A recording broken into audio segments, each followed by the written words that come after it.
The Bug Books Podcast! A lot of people, they think of marketing like a light switch. Like you turn it on, you turn it off. You turn it on, you turn it off, and immediate results. Marketing is a long play, especially if you go into referral type marketing, branding, things like that, slow trickles. People need to see your name over and over and over. We're going to talk about marketing and growing your pest control companies. As we continue to try to market and grow, we realize that what got us to where we are now is not going to get us to the next level.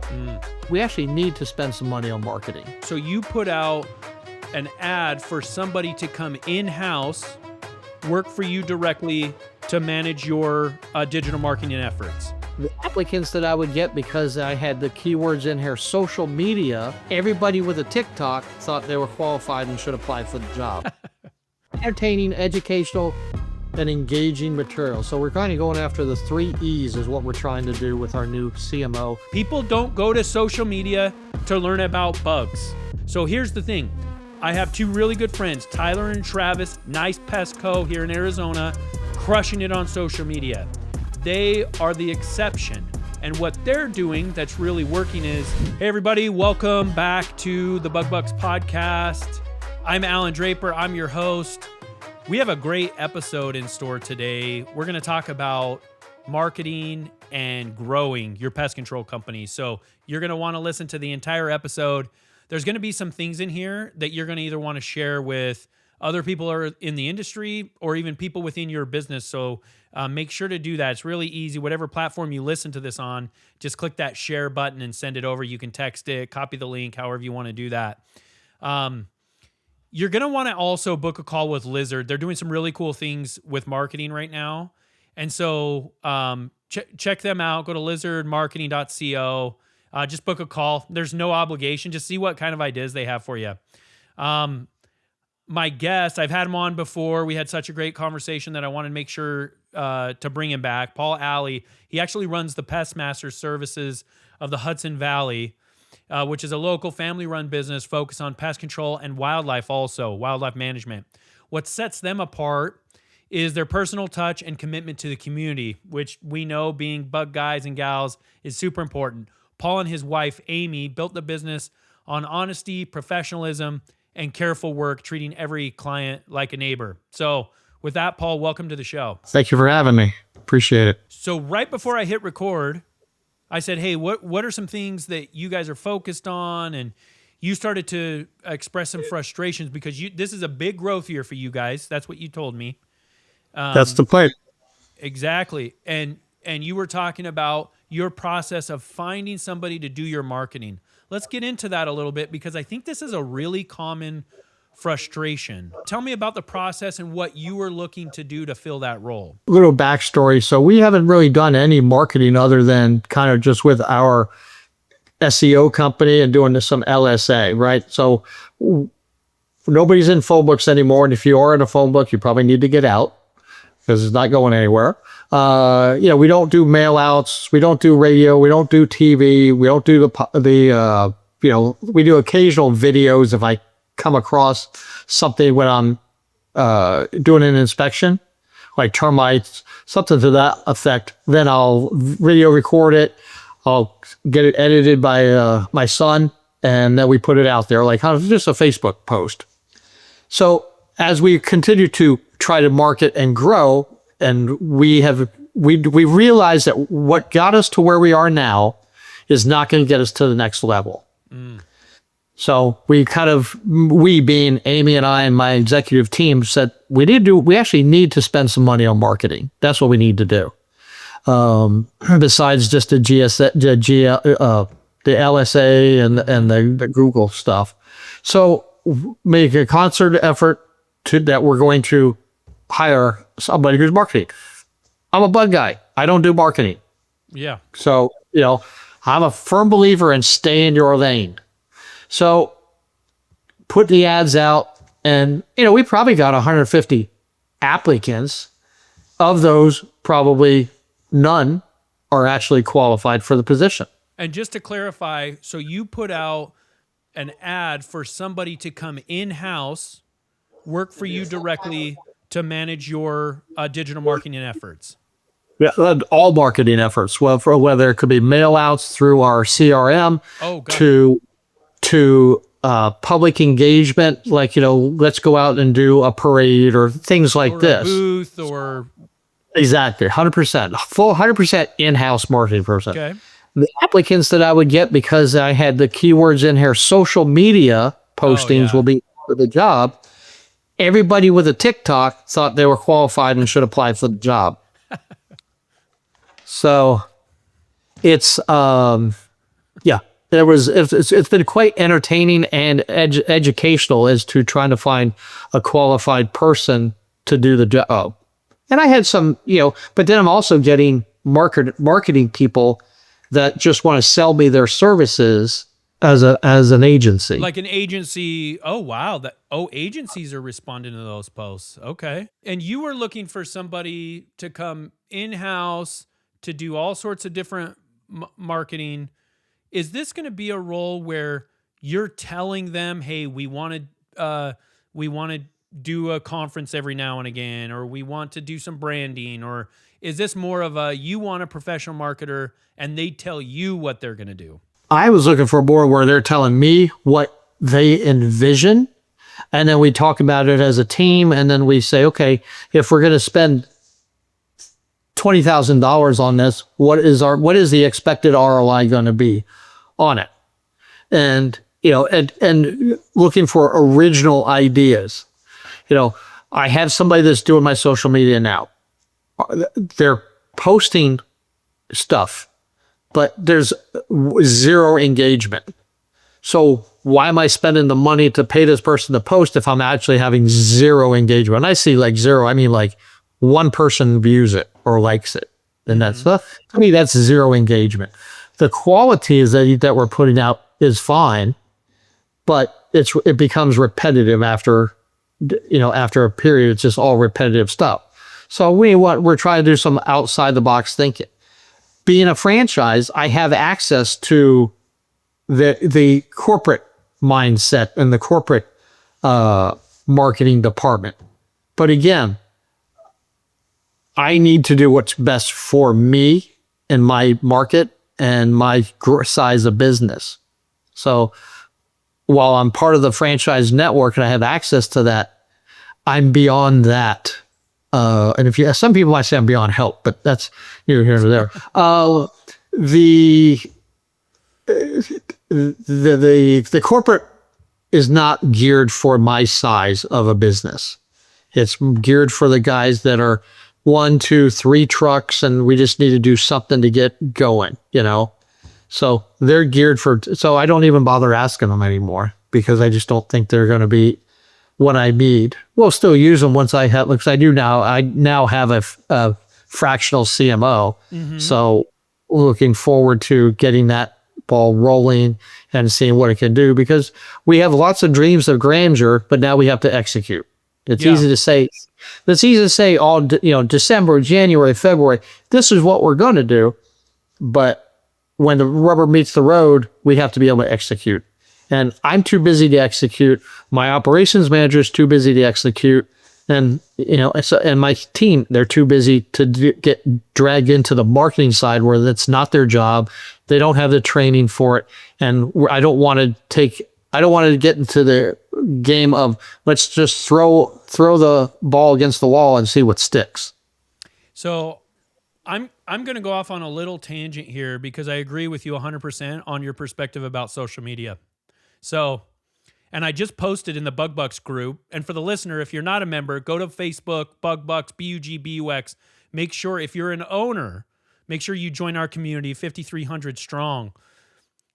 Here's the thing about social media. There are some types of businesses that naturally lend themselves to organic social media. If you sell women's shoes, posting pictures and posting models, and if you sell cars, like when I'm on social media, I like watching videos of Ferraris and cars. Folks, we are in the bug business. Our job is best done when people don't think about us. We don't want them to think about us unless it's a reservice and we're adding value through that, which I get. But people don't go to social media to learn about bugs. Now, there is some room, I think, on YouTube for how-to videos with the, hey, if you can't figure it out, then give me a call. But then you're kind of getting into the do-it-yourselfers, which I'm not after do-it-yourselfers. So here's the thing. I have two really good friends, Tyler and Travis, Nice Pest Co. here in Arizona, crushing it on social media. They are the exception. And what they're doing that's really working is they're making entertaining, funny videos, kind of tying it tangentially into pest control. They're not like, they don't have their camera out in crawl spaces showing people rats or, right? And so don't try to do social media just because you think you have to do social media. You have to have a plan, and it isn't like, people don't like bugs and pests like we do, right? That's our industry. It doesn't lend itself well just naturally to social media. So I'm right there with you on that, Paul. It's, Proof. Go to Proof's Instagram. I don't know how many followers we have, 500, 1,000, 1,500.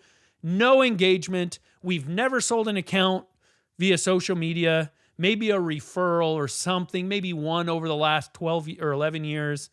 But it's not worth the effort unless you're willing to put years of time and effort into it, and you follow some other model than, oh, I'm going to tell people how to take care of their ants.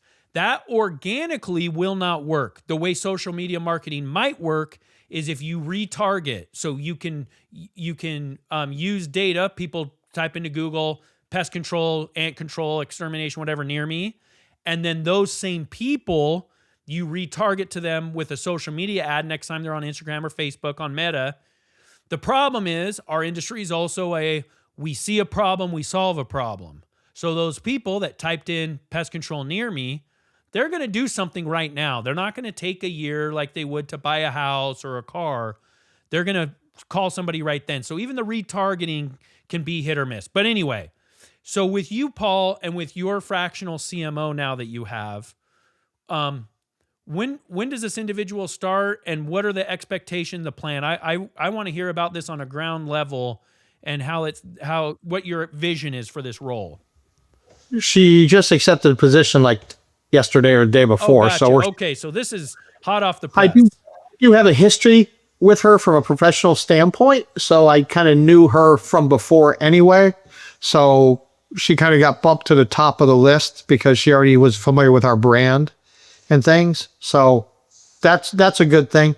Going back to what you had just said about the type of videos, when I think back to the videos that we posted online, the ones that got the biggest amount of views was actually we asked our vehicle designer for the sign guys that wrap our vehicles to set up a still camera and just do a video, just videotape the entire wrapping process of a vehicle, because nobody knew how to do it. Nobody just said, oh, hey. So now we put that out there, say, hey, if here's Pestmaster wrapping another vehicle.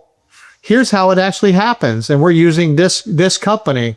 So that got a lot of views. Now that's cool. Yeah, because you see a slow motion, you're just wrapping the vehicle, just changing, morphing from a standard pickup truck to a bug truck.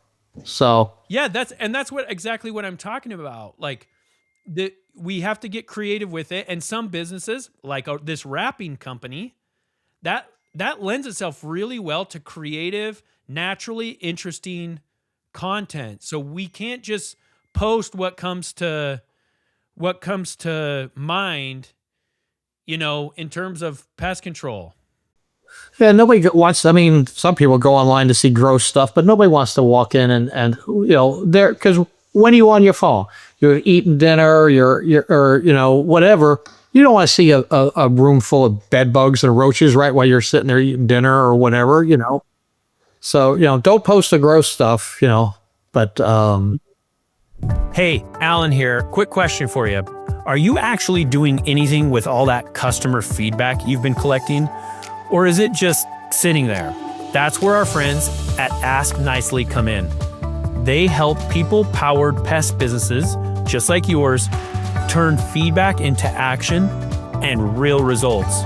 We're talking about smarter, AI-powered surveys that know what to ask and when.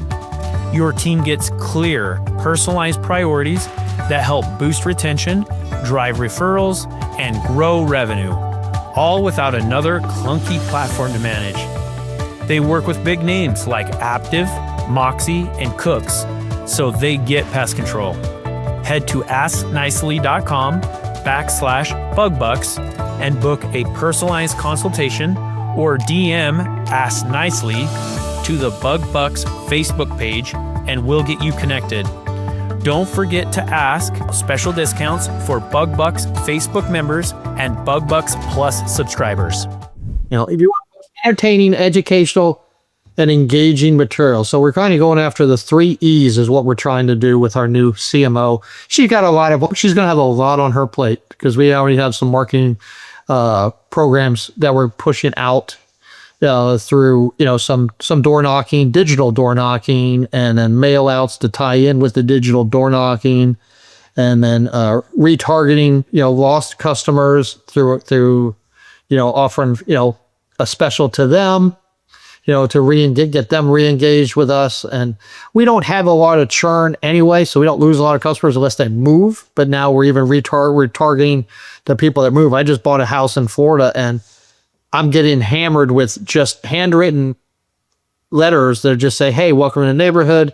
Here's our services. Give us a call if you want us. So I'm working on getting a hold of those, the property closing list so we can target after those new homeowners and things like that. Nobody's doing it in our area anyway, so it can't hurt to push it. Unlike in Florida where, I'm getting 17,000, calls and text messages and letters. Yeah, absolutely. So in addition to marketing efforts and I did want to mention kind of for the listener, marketing, a lot of people think, and mostly because of Google AdWords and lead gen sites, they think of marketing like a light switch. Like you turn it on, you turn it off, you turn it on, you turn it off, and immediate results. Marketing is a long play, especially if you go into referral type marketing, branding, things like that, slow trickle. People need to see your name over and over and over unless they're reacting to a mouse. And so it's definitely a long game. Do you share that perspective, Paul? I agree. It's, because my dad was in marketing and, for the old people in the room, he helped come up with the term baseball, hot dogs, apple pie, and Chevrolet. But that's a long time ago. And, he was in radio and things like that. But for us, everything's different now. So it's that slow drip campaign. Just constantly get in front of the customer, whether it's a sign on a telephone pole, whether it's your truck driving by. The average impressions on a wrapped vehicle is 50,000 views a day. Okay. In my market, at least. So it's kind of like, okay, that's a lot of people seeing your truck drive by.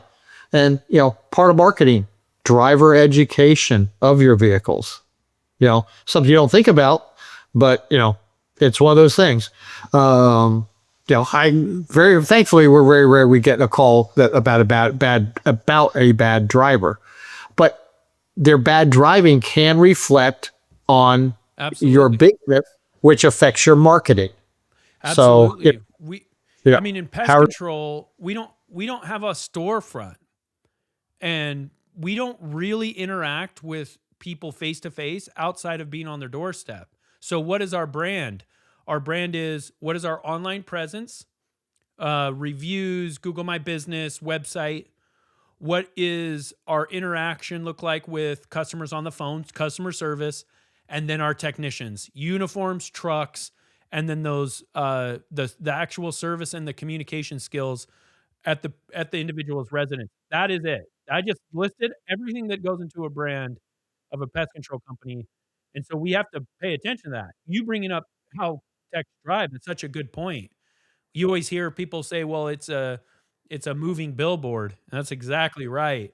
And if you want to lose a customer and potentially several forever, tick them off while you're driving. If it's dirty, it's a reflection on your company. If you pull into the driveway and your truck leaves an oil stain on your driveway, how pissed off are you going to be?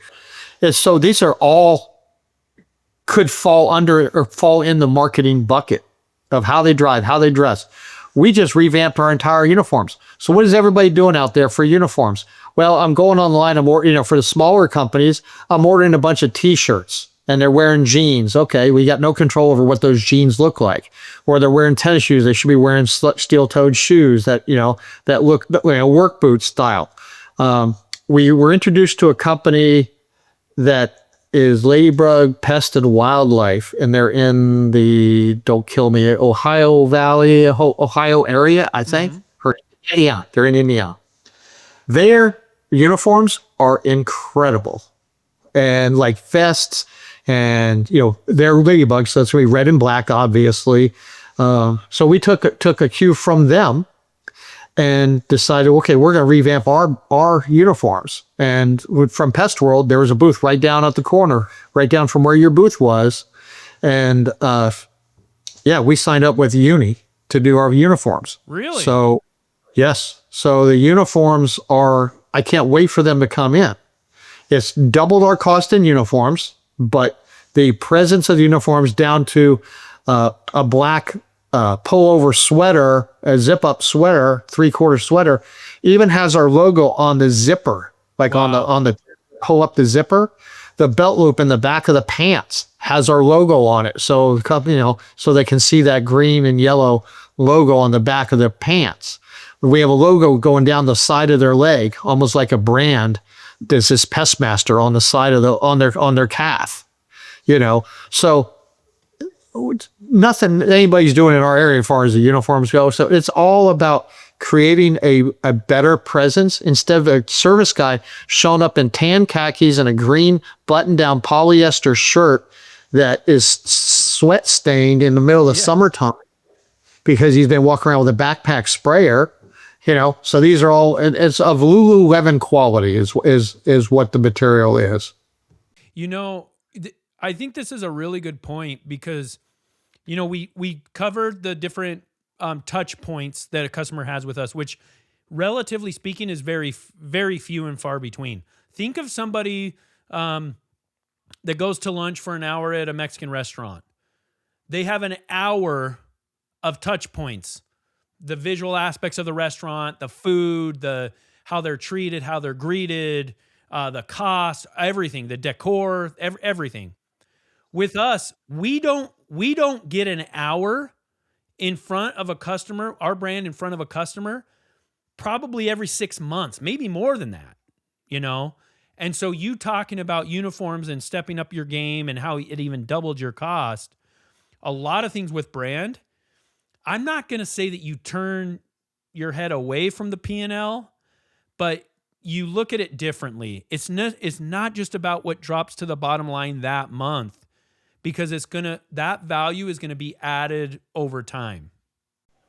So we've been in business 25 years and we average less than 2% cost in advertising. So that's incredible. We've tripled it for this year. So we have high hopes to say the least. And that's still 6%. So you're in such a good spot. And we kind of were talking about that earlier, how you're like, we figure we should do some advertising. And it's like, I'm at like 30% a year. 25 to 30 is what my marketing budget is. I put it up I'll end up being at 10% by the time I factored in the CMO, and all that. I'll be at I'll be at 10%. Yeah, but that's fine. Whatever, if I get if the 10%, I get the ROI. If I spend $500,000 on marketing and I can make $2 million on marketing, 3x it. Yep. I don't think it's a bad investment at all. No, it's definitely not, because of our recurring revenue, right? That's really the saving grace in pest control. It's like we can screw stuff up, and if we retain customers, if we figure out how to retain them, we get that revenue the following year and years after that without that marketing cost at all. So my monthly churn, the last one I looked was like 2 days ago, was 0.72% on churn for the last 30 days. How much? 0.72% Oh customer. my gosh, that's less. That's It's less half than of what 1%. ours is. Yeah. Yeah, 1.5% is average. Yeah. Is 1.5% of churn. I know companies out there that are churning 50%. Yeah. Yeah. You'll have some. Those are the more the door knocking companies because they can, Exactly. you lose 100 customers. Now you need 200 to be ahead. Exactly. And honestly, that's the mentality a lot of times. They're like, hey, especially if it's fully commissioned, because they're wanting, if they get attrition, which with door to door they will, with anything you will, but you want to get rid of that first year or whatever that term is.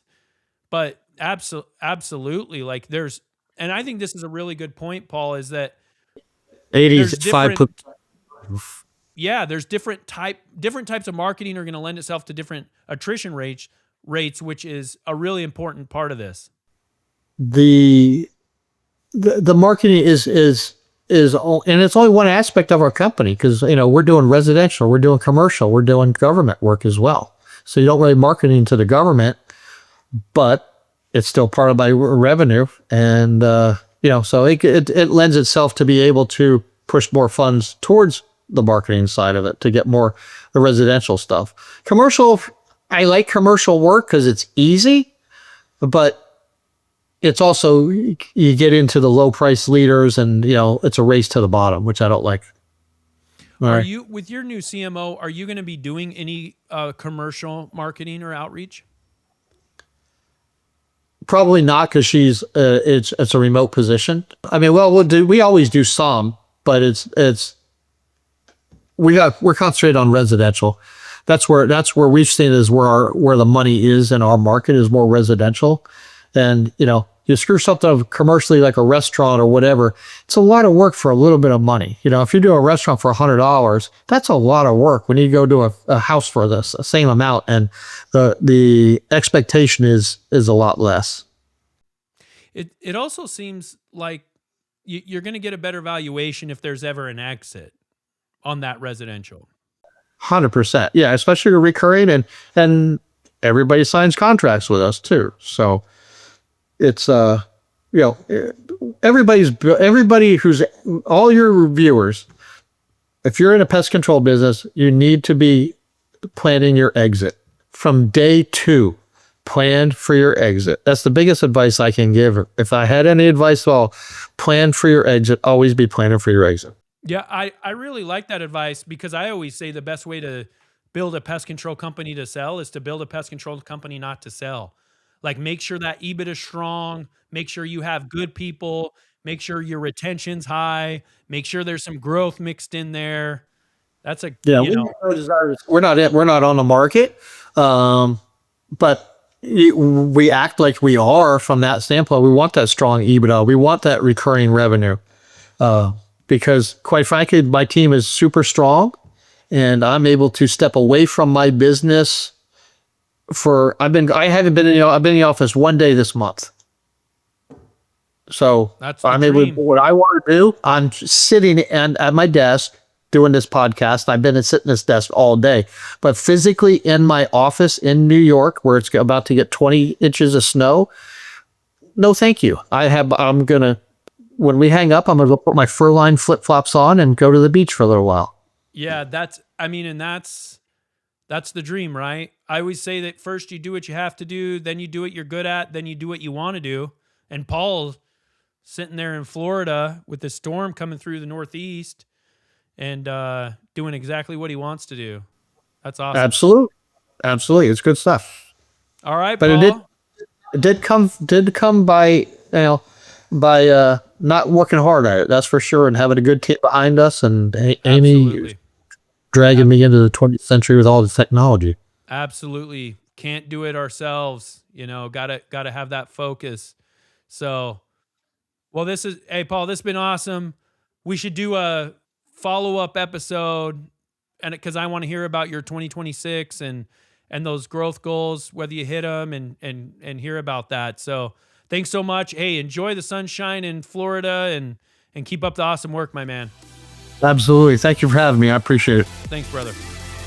Thank you so much for listening to the Bug Bucks podcast. If you enjoyed today's episode, please show your support by subscribing and leaving us an honest 5-star rating and review on Apple Podcasts or wherever you listen to podcasts. Thank you, and we'll catch you on the next episode.